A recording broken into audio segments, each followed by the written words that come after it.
तर माझी एक मनापासून बाबांना विनंती आहे, एक सामान्य नागरिक म्हणून ह्या वार्डातून, की आमचे हे जे अक्षय प्रकाश गवळी हे पहिल्यापासून अतिशय सर्वसामान्यांच्या सर्व लोकांच्या मध्ये असतात आणि जनसामान्यांची बारीक सारी कुठलीही गोष्ट असू दे, प्रश्न असू दे, स्वतः होऊन ते येऊन तिथं भेटून तिथे काय समस्या आहे ते सोडण्याचा मनापासून प्रयत्न करतात. तर मी बाबा महाराजांना आणि उर्जादाजी महाराजांना विनंती करतो की त्यांनी गेली 20 वर्ष आमच्या ह्या गुरुवारपेठ वार्डामध्ये एकही असा उमेदवार दिला नाहीये.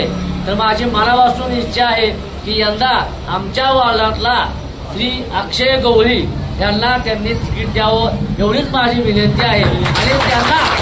आणि त्यांना भरगोच्च मतं निवडण्याचे काम आम्ही सर्व मनापासून कार्यकर्ते करू.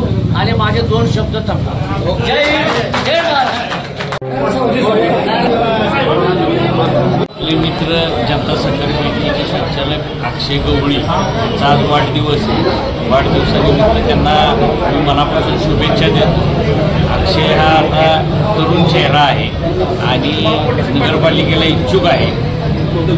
तरुण मुलंही राजकारणात आली पाहिजे आणि त्यांना संधी मिळाली पाहिजे. नवीन चेहऱ्यांना संधी देण्याची सुद्धा आवश्यकता आहे. व अक्षय गवळींना संधी मिळाली तर ते निश्चित चांगलं काम करतील. जनता सहकारी बँकेने त्यांचं काम चांगलं आहे. बँकेच्या वाटचालीमध्ये सुद्धा त्यांचं योगदान चांगलं राहिलेलं आहे.